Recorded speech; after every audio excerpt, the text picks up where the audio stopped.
Share market में है तो आपको चीता बनना पड़ेगा, अपने शिकार को ताक के बैठना पड़ेगा। अगर आप वहाँ पे भीगी बिल्ली बने बैठे रहोगे, देखोगे, डरोगे, तो आपको कभी प्रॉफिट नहीं होने वाला है। अब यहाँ पे देख लो कितना बड़ा हमको टारगेट मिला है, ये देखो कोई ऐसा लगा। सो गाइज हम आ गए हैं मोस्ट अवेटेड वीडियो और मोस्ट डिमांडिंग वीडियो को लेके, वो जिसका नाम है स्कैल्पिंग स्ट्रेटेजी। मैंने कई बार आपको बताया हुआ है और आज मैं उसको पूरी डिटेल में इस वीडियो में आपको बताऊंगा कि कैसे स्कैल्पिंग की जाती है। 1 मिनट के टाइम फ्रेम में, 5 मिनट के टाइम फ्रेम में 10 में से 9 बार 100% सक्सेसफुल होंगी। मैं आपको लाइव करके दिखाने वाला हूँ। उससे पहले मैं आपको एक स्टोरी बताना चाहूँगा। एक मेंढक था जिसने पेड़ की चोटी पर पहुँचने का फैसला किया। पीछे से सभी मेंढक चिल्लाने लगे कि यह असंभव है, यह असंभव है, लेकिन वो फिर भी चढ़ गया। वो कैसे? क्योंकि वो बहरा था और उसको लग रहा था कि सभी मुझे एनकरेज कर रहे हैं। तो आपको अगर किसी चीज़ में इंटरेस्ट है तो नेगेटिव थॉट से दूर रहो और अपने टारगेट को पाने की कोशिश करो। उसके पीछे भागो, मेहनत करो, परिश्रम करो, तब जाके वो आपको हासिल होगा। जो भी नेगेटिव थॉट्स आते हैं उनको अनसुना कर दो, बहरे बन जाओ। ये स्टोरी बताने का रीज़न ये है कि हम जब भी हम मार्केट में ट्रेडिंग करते हैं तो कई लोग होते हैं जो हमको डिमोटिवेट करते हैं, कहते हैं तू बर्बाद हो जाएगा, तू लॉस पे है, हरदम तू लॉस पे रहता है। उन जैसे लोगों को हमको अनसुना करना है और हमको अपने टारगेट को हासिल करने के लिए डटे रहना है। लोग ये नहीं सीखते कि अमीर कैसे बना जाता है, क्योंकि उसको सिखाया भी नहीं जाता, कहीं भी नहीं सिखाया जाता है कि अमीर कैसे बना जाता है। उसके घर में भी उसको लोग ये बताएंगे कि गरीबी में जिया कैसे जाता है, उसमें एडजस्ट कैसे किया जाता है। ये भी सुनने को मिलेगा उसको कि जितनी चादर हो उतने पैर पसारो। आपने देखा होगा कि आपको लोग कभी नहीं बताएंगे कि अमीर कैसे बनते हैं। तो वो बेचारा आदमी एक तो पहले गरीब घर में पैदा हुआ होता है, अगर वो बड़े सपने भी देखता है तो उसको कोई एनकरेज नहीं करता है। सब उसको यही डायलॉग बोलेंगे कि औकात से बाहर मत जाओ, जितनी चादर है उतने पैर पसारो। लेकिन अगर आपने सपना देखा है अमीर बनने का तो सच भी आपको करना है। दुनिया वाले जो बोलते हैं उससे आपको फ़र्क नहीं पड़ना चाहिए। तो आपको थोड़ा बहुत मोटिवेट करने के लिए मैंने ये कुछ स्टोरीज और कुछ लाइन्स बताई है। आगे हम अपना जो मेन टॉपिक है उस पर आ जाते हैं। स्कैल्पिंग स्ट्रेटेजी आजकल बहुत ट्रेंड में चल रही है और इस स्ट्रेटेजी से कई लोगों ने करोड़ों रुपए कमाए हैं। ऑलमोस्ट अपना कैपिटल डबल से ट्रिपल कर चुके हैं। मैंने भी ये स्ट्रेटेजी काफ़ी सालों से यूज़ किया हुआ है और इस पे मैंने काफ़ी अच्छा पकड़ बना लिया है अपनी। ये स्ट्रेटेजी मैंने ऑलरेडी एक वीडियो में बताई हुई थी पर मैंने उसकी डिटेल वीडियो नहीं बनाई थी। कई लोगों ने मुझसे पूछा सर इसकी डिटेल वीडियो बनाओ, सर इसमें टाइम फ्रेम कैसे यूज़ करते हैं, सर इसमें टारगेट स्टॉप लॉस कैसे फिक्स किया जाता है। इसीलिए मैंने आज आपके लिए डिटेल में ये वीडियो मैं बनाऊँगा ताकि आपको सब कुछ A to Z समझ में आए। ये स्ट्रेटेजी से आप सक्सेसफुल कैसे हो सकेंगे ये वीडियो में आज सब कुछ सीखने मिलेगा। वीडियो स्टार्ट करने से पहले अगर आप इस चैनल में नए हैं तो एक सब्सक्राइब कर देना ताकि आपका भाई आपके लिए ऐसे ही और अच्छी अच्छी वीडियो ला सके, और लाइक करना मत भूलना ताकि मुझे और मोटिवेशन मिले आपके लिए और अच्छी अच्छी वीडियो लाने के लिए। तो चलिए हम वीडियो शुरू करते हैं। तो दोस्तों हम स्क्रीन पे आ गए हैं। ये स्ट्रेटेजी के कुछ रूल्स है, वो रूल्स आप लिख लीजिए ताकि आपको काम आएंगे। पहला तो रूल ये है कि इसका नाम है स्कैल्पिंग। स्कैल्पिंग का मतलब ये होता है कि हमको छोटे छोटे पॉइंट्स निकालना है। हमको मार्केट में ज़्यादा देर नहीं टिकना है, कम से कम 1 मिनट से लेकर 5 मिनट में स्कैल्पिंग हो जानी चाहिए हमारी। हमको होल्ड नहीं करना है 10 मिनट, 20 मिनट, 30 मिनट। अगर आप उसमें फंस जाते हैं ट्रेड में तो ये नहीं सोचना है कि अभी मार्केट मेरे अगेंस्ट है, बाद में मेरे फेवर में आ जाएगा, ये सोचना नहीं है। हम जब भी स्कैल्पिंग कर रहे हैं तुमको 1 से लेकर 10 मिनट बहुत इनफ टाइमिंग हो गया। हमको मिनिमम 10 पॉइंट लेना है, मैक्सिमम हम एसएल ट्रेल कर सकते हैं। स्टॉप लॉस हमारा मैक्सिमम 5 पॉइंट का होगा, बहुत ज़्यादा हुआ तो 10 पॉइंट का होगा, उससे ज़्यादा हमको स्टॉप लॉस नहीं देना। ये 2 रूल हो गए। जब भी हम ट्रेड ले रहे हैं तो अगर हमारा स्टॉप लॉस 10 पॉइंट का है तो हमको टारगेट 20 पॉइंट का लेना है। रिस्क रिवॉर्ड आपको मेंटेन करना है इस स्ट्रेटेजी में। अब हम शुरू करते हैं स्कैल्पिंग स्ट्रेटेजी, जिसका पावर मैं आपको स्क्रीन पे दिखाता हूँ कि कैसे वर्क करती है और हमको कैसे ट्रेड लेना है। सबसे पहले हमको इसमें टाइम फ्रेम सिलेक्ट करना है। यहाँ पे हम कोई भी चार्ट यूज़ कर सकते हैं। मैंने बैंक निफ्टी का चार्ट लिया हुआ है। तो यहाँ पे हमने 1 मिनट, 5 मिनट, 15 मिनट के टाइम दिख रहे हैं, तो हमको 1 मिनट का टाइम यूज़ करना है इसमें। कोई अगर ट्रेडर चाहे 5 मिनट का यूज़ करना तो वो 5 मिनट भी कर सकता है, लेकिन 5 मिनट में ट्रेड जो मिलते हैं वो थोड़ा लेट मिलते हैं। ट्रेड का जो सक्सेस रेट रहता है काफ़ी ज़्यादा होता है 5 मिनट में।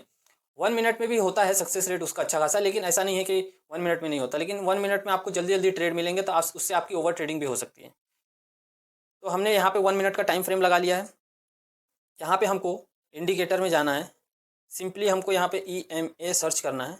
फर्स्ट वाला दिख रहा है मूविंग एवरेज एक्सपोनेंशियल, इसको हमको लगा लेना है। यहाँ पे हम सेटिंग में जाएंगे इसके, यहाँ पे लेंथ को हम नहीं छुएंगे। यहाँ पे जो मेथड में SMA है उसको हम EMA कर देंगे और यहाँ पे 9 कर देंगे। इतना आपने समझ लिया, ये हमारा इंडिकेटर लग चुका है। ठीक है, अब हम ट्रेड कैसे लेंगे ये जान लेते हैं। इस स्ट्रेटेजी के जो रूल्स है वो आप एक जगह नोट कर लेना ताकि आपको कोई प्रॉब्लम ना हो आगे। इस स्ट्रेटेजी का पहला रूल ये है कि जो हमारे ईएमए की लाइन है, आपको जो ब्लू लाइन दिख रही है, ईएमए की जो लाइन है, इससे कैंडल टच होके बनना चाहिए। अगर कैंडल उससे दूर है तो वो हमारी स्ट्रेटेजी का कोई हिस्सा नहीं है। ठीक है, टच होके कैसे बनती है वो देख लेते हैं। जैसे कि यहाँ पे आप देख रहे हो, यहाँ पे कैंडल ने काफ़ी टच किया हुआ है इसको, लेकिन ये कैंडल देखो ईएमए के बीच में बनी हुई है। ये सारी कैंडल है ईएमए के बीच में, आधी ऊपर बन रही है उसकी बॉडी, आधी नीचे बन रही है, दोनों साइड में कैंडल बन रही है। अगर हमको कॉल लेना है तो हमको क्या देखना पड़ेगा? अगर कॉल लेना है तो हमको ये ईएमए की लाइन है, इसके ऊपर कैंडल क्लोज होना चाहिए। और अगर पुट लेना है तो ईएमए की जो लाइन है उसके नीचे। कॉल लेना है तो ऊपर, पुट लेना है तो नीचे। ये बेसिक सा रूल हो गया। उसके बाद हमको अलर्ट कैंडल कैसे पता चलेंगी? ये हमारी कैंडल ने ऊपर क्लोजिंग दी, ये कैंडल देख रहे हो आप, ये बड़ी वाली कैंडल, ये बड़ी वाली कैंडल देख रहे हो आप, आधी ऊपर है इसकी बॉडी, आधी नीचे बॉडी है। ठीक है, उसके बाद ये वाली कैंडल देखो, छोटी वाली जो ग्रीन कलर की दिख रही है आपको, ये वाली ने ईएमए की लाइन को टच किया क्या? नहीं, यहाँ पे गैप बना हुआ है। लेकिन ये वाली कैंडल देखिए आप, ये कैंडल ने ईएमए के ऊपर अपनी बॉडी क्लोज की है। यहाँ पे देखो, ये ईएमए के ऊपर क्लोजिंग दिया, यानी कि ये हमारी हो गई अलर्ट कैंडल। अलर्ट कैंडल मतलब हमको वहाँ पे ट्रेड नहीं लेना है। अलर्ट मतलब हमको ये पता चल जाना चाहिए कि अब हम यहाँ से ट्रेड ले सकते हैं कॉल साइड का। अब हमको ट्रेड कैसे लेना है? जैसे ही ये वाली अलर्ट कैंडल का ब्रेकआउट हो ऊपर साइड में, हम कॉल की तरफ है तो ऊपर के साइड में ब्रेकआउट होना चाहिए ना। ये कैंडल ने, सेकंड वाली कैंडल ने उसको ब्रेक किया, यहाँ पे देख सकते हैं। तो हमारा स्टॉप लॉस और टारगेट कैसा होगा ये भी देख सकते हैं। यहाँ पे हमारा अलर्ट कैंडल, यहाँ पे जो कैंडल ने ब्रेक की, और हमारा स्टॉप लॉस होगा ये। बैंक निफ्टी का चार्ट है, इस वजह से इसमें स्टॉप लॉस बड़े बड़े दिखेंगे आपको। अब यहाँ पे देखो, एक ही कैंडल में हमको 90 पॉइंट मिल रहे हैं। जब हम इसमें ट्रेड लेंगे तो हमको हरदम एट द मनी या तो इन द मनी प्रीफर करना है। एट द मनी मतलब मार्केट जिस रेंज में चल रहा है, यानी कि मार्केट का जो प्राइस चल रहा है, मार्केट अभी 44,800 के पास है, यहाँ पे देख सकते हो आप। तो ये हो गया at the money. In the money क्या होगा? उससे 100 पॉइंट नीचे, 200 पॉइंट नीचे, जितना लेना है आपको, लेकिन बहुत ज़्यादा भी इन द मनी नहीं लेंगे, नहीं तो आपको बहुत ज़्यादा महंगा पड़ेगा। तो हरदम प्रीफर करो कि एट द मनी हो, आपका रिस्क रिवॉर्ड अच्छा खासा है तो आप इन द मनी प्रीफर करो, उसमें आपके प्रॉफिट जो होंगे वो अच्छे खासे हो जाएंगे। तो हमने यहाँ पे अपनी एंट्री बनाई और यहाँ पे हमारा स्टॉप लॉस है। अगर किसी को स्टॉप लॉस बड़ा लग रहा होगा तो आप स्टॉप लॉस ये दूसरी कैंडल के लो पर भी रख सकते हो। तो देखिए हमारे को 90 पॉइंट बड़े इजीली मिल गए। अब हमको कैसे पता चलेगा यहाँ पे कि हमको एग्जिट करना है? यहाँ पे हमने एंट्री बनाया, यहाँ पे कैंडल ने मूवमेंट दिया ऊपर के साइड में। अब ये कैंडल कंटिन्यूस उसको ब्रेक करते जाना चाहिए। अगर कोई कैंडल एक कैंडल का लो तोड़ती है, जैसे कि ये कैंडल जो है, ये वाली रेड वाली कैंडल, ये कैंडल लास्ट कैंडल थी, इसके बाद इसका लो टूट गया नीचे साइड में, तो हमको एग्जिट कर देना है। ठीक है, और अगर आपको एग्जिट या टारगेट का नहीं पता करना है तो आप डायरेक्टली 10 से 20 पॉइंट लोअर निकल जाओ। और मैं आपको अगर जैसे एसएल ट्रेल करते हैं, मैं उनके लिए बता रहा हूँ कि अगर आपको एसएल ट्रेल करना है तो आपको कैसे पता चलेगा कि मेरा टारगेट क्या होना चाहिए। कैंडल जब तक मूव हो रही है, मूव होने देना, एसएल ट्रेल करते जाना है। यहाँ तक कैंडल ने मूव करी, ये वाली रेड कैंडल तक, ये जो भी कैंडल का दूसरी कैंडल ने लो तोड़ दिया, उस समय हमको यहाँ पे एग्जिट हो जाना है। ठीक है, उसके बाद हम दूसरा ट्रेड लेंगे। अब यहाँ पे देखो, ये वाली कैंडल ने सेम जैसे मैंने यहाँ पे बताया था, ये कैंडल ने ईएमए को टच किया। ये वाली कैंडल, इस तरीके की कैंडल चाहिए हमें, और इस तरीके की बुलिश कैंडल हुई तो बहुत बहुत ज़्यादा अच्छा है। ये कैंडल ने टच किया इसको, दूसरी कैंडल ने इसको ब्रेक किया, यहाँ पे देखिए। अब हमारा कॉल की पोजीशन यहाँ पे चालू होंगी। हमारा स्टॉप लॉस क्या होगा? कैंडल का लो। और देखिए हमारा टारगेट, ये टारगेट हमको इजीली 92 पॉइंट का टारगेट मिल गया। स्टॉप लॉस हमारा 30 से 40 पॉइंट का था। अब हम पुट साइड का देख लेते हैं। अब यहाँ पर देख सकते हो आप कि ये कैंडल की आधी बॉडी ऊपर बनी है, आधी बॉडी नीचे बनी है, यानी कि हमारी अलर्ट कैंडल नहीं होंगी।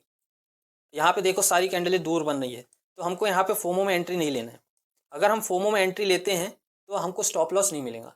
ट्रेडिंग क्या कहती है कि जब तक आप रिस्क रिवॉर्ड नहीं मेंटेन करेंगे तब तक आप प्रॉफिटेबल ट्रेडर नहीं बनेंगे।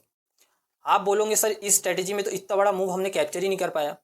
अरे आप ये खुद सोचो कि यहाँ पे कौन लोग होंगे जो इतना बड़ा मूव कैप्चर कर पाएंगे, क्योंकि यहाँ ऑलरेडी स्टॉप लॉस की किसी को जगह ही नहीं मिली। और जब भी आप देखते हो मार्केट फॉल होता है तो किसी को घुसने का चांस नहीं देता है। जब मार्केट को ट्रेंडिंग होना रहता है तब वो किसी को घुसने का चांस नहीं देगा और वो एकदम से ब्रेकआउट या ब्रेकडाउन देके एकदम से मूव कर देगा। तो यहाँ पे शायद ही किसी ने एंट्री बनाई पाई होंगे। और हम स्कैल्पर हैं, हमको छोटे छोटे पॉइंट कैप्चर करना है, ना कि ट्रेंडिंग मार्केट कैप्चर करना है। तो स्कैल्पर जो होते हैं वो साइडवेज मार्केट में भी पॉइंट निकाल लेते।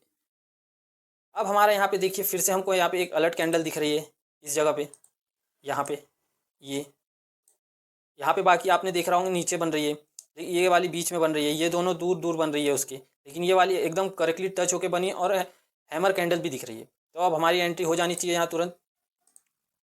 आप देखो, आप कितने भी चार्ट बोलो, मैं कितने भी चार्ट दिखाने के लिए रेडी हूँ। आपको स्टॉप लॉस 1 या 2 ज़्यादा देना पड़ेगा अगर आप 10 ट्रेड ले रहे हैं तो। और यहाँ पे भी देखिए 70-80 पॉइंट आराम से मिल गए हमको। 40 पॉइंट का स्टॉप लॉस, 80 पॉइंट का टारगेट। वही अगर आप निफ्टी में करोगे तो 2 से 3 पॉइंट का। अभी मैं आपको इंडेक्स के चार्ट में दिखा रहा हूँ, इस वजह से आपको स्टॉप लॉस यहाँ पे बड़ा दिख रहा है। वही अगर आप प्रीमियम का चार्ट देखोगे तो आपका स्टॉप लॉस 40 पॉइंट का नहीं होगा। प्रीमियम के चार्ट में आपको 10-15 पॉइंट इनफ हो जाएगा, उतना ही आपको स्टॉप लॉस देना पड़ेगा। ये देखकर नहीं घबराना कि सर 40 पॉइंट का स्टॉप लॉस बहुत होता है, लेकिन ये 40 पॉइंट इंडेक्स का चार्ट में है। तो 40 मतलब 20 या 15, बहुत ज़्यादा होगा तो 15 होगा स्टॉप लॉस आपका। और ये जो टारगेट है 80 पॉइंट का, इसमें टारगेट आपको 40 पॉइंट आराम से मिल जाएंगे। अब यहाँ पे देखो साइडवेज हो गया है मार्केट। यहाँ पे साइडवेज, जब भी साइडवेज हो जाएगा मार्केट तो आपको सारी कैंडलें बीच में बनना चालू हो जाएंगी। तो आपको इससे ये पता चल जाएगा कि यहाँ पे साइडवेज हो गया और आप वहाँ पे ओवर ट्रेड भी नहीं कर सकते। तो ये स्ट्रेटजी का ये भी एक फ़ायदा है कि अगर कैंडल बीच में बन रही है ईएमए की, ये देखिए, ये कैंडल देखिए, ये कैंडल देखिए, ये सारी कैंडलें आधी नीचे आधी ऊपर, आधी नीचे आधी ऊपर, इससे आपको ये समझ जाना है कि आज मार्केट साइडवेज हो जाएगा। आपने कई ट्रेडर्स को देखा होगा कि उनको पता चल जाता है कि मार्केट साइडवेज है या ट्रेंडिंग है, वो पहले ही बता देते। तो कैसे पता करते होंगे, ये स्ट्रेटजी से आपको ये भी सीखने मिल जाएगा। अब यहाँ पे देखिए सारा दिन मार्केट यहाँ पे साइडवेज हो गया। अब उसके बाद अब आपको कैसे पता चलेगा, अब देखिए यहाँ पे ईएमए को टच करके ये वाली कैंडल ने प्रॉपर क्लोजिंग दी है, प्रॉपर क्लोजिंग दी है। और यहाँ पे हमारी पुट साइड की एंट्री हो जानी चाहिए इस कैंडल के ब्रेक पे। और ये हमारा छोटा सा स्टॉप लॉस और यहाँ पे हमारा बड़ा सा टारगेट। अब मैंने आपको पहले बताया कि टारगेट कैसे डिसाइड करना है। टारगेट अगर आप 10-20 पॉइंट वाले हैं तो टारगेट आप 10-20 पॉइंट आपको मिले, एग्जिट कर जाओ, टारगेट का कोई वेट नहीं करना है। अगर आप एसएल ट्रेल वाले हो तो एसएल कैसे ट्रेल करना है, जब तक कैंडल है, ये पहली कैंडल बनी यहाँ से हमारी एंट्री हुई। उसके बाद ये सेकेंड कैंडल, हमारा ट्रेड अभी शुरू है। उसके बाद ये कैंडल, जब तक कैंडल बनते जा रही है, उसका ब्रेक करते जा रही है, तब तक हमको एसएल ट्रेल करते जाना है। ये कैंडल यहाँ तक हमारा ट्रेड अच्छा खासा चला। अब इसके बाद ये वाली जो ग्रीन कैंडल है, ये वाली जो ग्रीन कैंडल दिख रही है, ये ग्रीन कैंडल को ये वाली कैंडल ने ब्रेक किया, यानी कि ये हमारा अलर्ट है कि अब यहाँ से मार्केट ऊपर भी जा सकता है। तो हमको यहाँ पे एसएल अपना टेल करके हिट करा देंगे, या तो हम यहाँ पे अपना प्रॉफिट बुक कर लेंगे। बस इतना आसान है।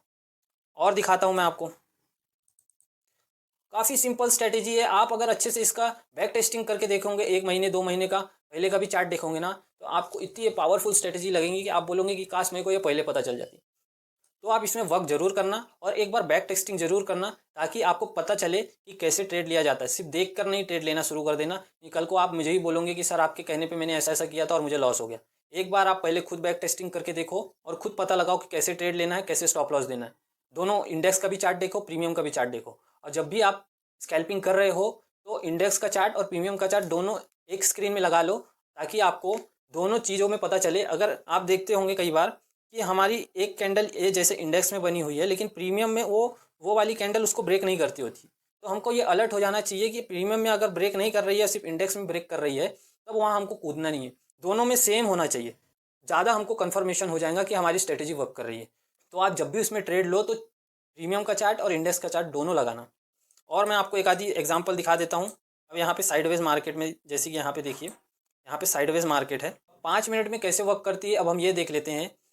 कई लोग 5 मिनट में भी ट्रेडिंग करते हैं, जिसको 1 मिनट में नहीं करना हो, जिसको क्योंकि 1 मिनट में आपको हर 1 मिनट के कैंडल में मतलब 5-5, 10-10 मिनट में आपको ट्रेड मिलता ही रहेगा। उस वजह से आपका ओवर ट्रेडिंग भी हो सकती है, और अगर वोलाटाइल मार्केट है तो उसमें आपको लॉस होने के चांसेस भी हो सकते हैं, क्योंकि अगर किसी कैंडल ने बड़ा सा रिवर्सल दे दी तो आपको लॉस होने के चांसेस ज़्यादा है।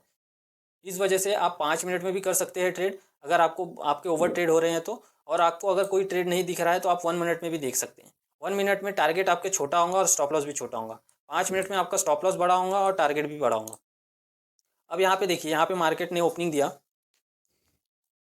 ये वाली कैंडल में ओपनिंग दिया मार्केट ने। यहाँ पे देखिए कोई भी कैंडल टच करके बन रही है क्या, यहाँ पे टच की है, लेकिन यहाँ पे सेंटर में बन रही है, यानी कि हमारी कोई अलर्ट कैंडल नहीं हुई। अब मार्केट ने ये वाली कैंडल में हमको अलर्ट दिखाया है कि अब मैं नीचे जा रहा हूँ। अब यहाँ पे देखिए 5 मिनट का टाइम फ्रेम है, ठीक है। यहाँ पे देखिए ये कैंडल नीचे बनी और उसका ब्रेकडाउन हुआ यहाँ पे हमारी एंट्री हो जानी चाहिए। तो हम शॉर्ट टूल लगा के देख लेते हैं हमको यहाँ पे टारगेट और स्टॉप लॉस क्या बनेगा हमारा। यहाँ पे हमने स्टॉप लॉस लगा दिया और यहाँ पे हमारी एंट्री हो गई। यहाँ पे हमको तुरंत 60-70 पॉइंट आराम से मिल गया। यहाँ पे देख सकते हो आप 1:2 1:3 आराम से मिल गया। उसके बाद इसको हटा देता हूँ मैं। उसके बाद हमको फिर से एंट्री लेना है। ये वाली कैंडल ने इसको, या वैसे तो हम यहाँ तक टारगेट ले सकते हैं। इसके बाद यहाँ पे देखिए यहाँ पे फिर से सेम कैंडल बनी और उसका ब्रेकडाउन यहाँ पे हुआ और फिर से हमको यहाँ तक का टारगेट आराम से मिल जाता। ये वाली कैंडल की बात कर रहा हूँ मैं। यहाँ पे इसने ब्रेकडाउन दिया इसको और ये स्टॉप लॉस। तो इसको जब आप बैक टेस्टिंग करेंगे, ये देखिए यहाँ पे हमको आराम से 30-40 पॉइंट आराम से मिल गए। जब इसको आप एक बार बैक टेस्टिंग करेंगे तो आपको और अच्छे से समझ में आ जाएगा। और दिखा देता हूँ मैं यहाँ पे अप साइड में। ये वाली कैंडल आधी ऊपर आधी नीचे बनी है। ये वाली कैंडल में देखिए यहाँ पे आपको स्कैल्प मिला होगा, छोटा सा स्कैल्प मिला है। पे देखिए 5 मिनट का टाइम फ्रेम है। सारी कैंडलें दूर बन रही है, तब तक हमको ये करना है कि हमको आराम से बैठना है, कोई एंट्री नहीं लेना है। इससे हमको सब सारी चीज़ें पता चल जाएंगी साइडवेज मार्केट है क्या है। जब मार्केट ने ये वाली कैंडल बनाई तो ये हमको अलर्ट हो गई कि हाँ अब इसका जब भी ब्रेकडाउन हो, ये वाली कैंडल ने इसको ब्रेकडाउन किया, हमारे को अलर्ट हो जाना चाहिए कि अब हमको एंट्री लेना है। और एंट्री और एग्जिट दोनों फास्ट होना चाहिए। आप अगर शेयर मार्केट में हैं तो आपको चीता बनना पड़ेगा, अपने शिकार को ताक के बैठना पड़ेगा। अगर आप वहाँ पे भीगी बिल्ली बने बैठे रहोगे, देखोगे, डरोगे, तो आपको कभी प्रॉफिट नहीं होने वाला है। अब यहाँ पे देख लो कितना बड़ा हमको टारगेट मिला है। ये देखो, कोई ऐसा अगर ट्रेल करता तो कितना बड़ा प्रॉफिट मिल जाता। ये भी हमको अलर्ट हो जाता है कि हमको कॉल साइड जाना है कि पुट साइड। ईएमए के ऊपर है, कॉल साइड नीचे है, पुट साइड। अब यहाँ पे बोलोगे ईएमए के ऊपर बन गया, लेकिन ईएमए के ऊपर बना है तो लेकिन ईएमए को टच कर रहा है कि कोई लाइन टच नहीं कर रही है। देख लो आप, ईएमए को कोई कैंडल नहीं टच कर रही है। फिर से ये कैंडल नीचे आई, यहाँ पे भी नहीं होंगी हमारी, यहाँ पे भी, यहाँ पे प्रॉपर रिटेस्ट हुआ ये कैंडल, ये वाली कैंडल। और यहाँ पे देखो फिर से हमको कितना बड़ा टारगेट मिल गया। ये वाली कैंडल ने टच करी प्रॉपर, यहाँ पे इसने ब्रेक किया इसको और ये हमारा टारगेट। और स्टॉप लॉस हमारा यहाँ पे छोटा सा, ये देख सकते हो आप इसको कितना भी बैक टेस्ट करके देखोगे, आप जितना बैक टेस्ट करके देखो उतना आपको कॉन्फिडेंस आएगा कि दिन भर में कितने स्टॉप लॉस हिट होते हैं और कितने टारगेट हिट होते हैं। मैं आपको चैलेंज कर रहा हूँ कि 10 में से 7 से 8 बार ये स्ट्रेटेजी आपको प्रॉफिट देंगी। 3 बार अगर आपको वोलेटाइल मार्केट रहा तो स्टॉप लॉस हिट हो सकता है। इस स्ट्रेटेजी में पहली चीज़ ये है कि अगर मार्केट साइडवेज रहा तो आपको पता चल जाएगा, कैंडल बीच में बनती है ईएमए के। अगर आपको ये जानना है, कई बार आपको ऐसा लगता होगा कि मैं कॉल साइड जाऊं या पुट साइड जाऊं, तो इस स्ट्रेटेजी से आपको इसका भी पता चल जाएगा। अगर ईएमए के ऊपर कैंडल्स बन रही है इसका मतलब आपको कॉल लेना है, अगर ईएमए के नीचे बन रही है तो इसका मतलब आपको पुट लेना है। इस स्ट्रेटेजी में आपको फास्ट होना पड़ेगा, जैसे कि चीता रहता है, अगर वो अपना शिकार ताक के बैठा है तो अगर उसका शिकार आ रहा है तो वो उसमें तुरंत झपट्टा मारता है, लेकिन जब तक उसका शिकार उसके पास नहीं आता तब तक वो अपनी जगह से हिलता नहीं और उस पर बराबर नज़र रखता है। तो आपको भी इस स्ट्रेटेजी में अगर महारत हासिल करना है तो आपको अपना टारगेट का वेट करना है कि मैं अगर जब तक सेटअप नहीं बनेगा तब तक मैं एंट्री नहीं लूँगा, उसमें कूदूंगा नहीं। कूदोगे तो तुम ही फंसोगे, बाद में मुझे नहीं बोलना। तो जब तक सेटअप के हिसाब से नहीं बनता है, फिर भले बाद में स्टॉप लॉस हिट हो जाए, लेकिन जब तक सेटअप नहीं बन रहा है तब तक कोई एंट्री नहीं लेगा। सेटअप बनने के बाद ही एंट्री लेना है और जैसे ही अपने को 20 से 25 पॉइंट मिलता है तुरंत हमको निकल जाना है। उसमें वेट नहीं करना है कि हम और वेट करेंगे और हमको टारगेट मिलेगा। स्कैल्पिंग मतलब झट से घुसो, झट से निकलो। और ये स्ट्रेटेजी में आप वर्क करो। अगर लगता है तो एक लॉट से करो, कुछ दिन ट्राई करो और फिर जब आपको कॉन्फिडेंस बढ़ जाए आपका, तब आप लॉट बढ़ा सकते हैं। और आप इस वीडियो को एक लाइक ज़रूर करके जाना ताकि मैं आपके लिए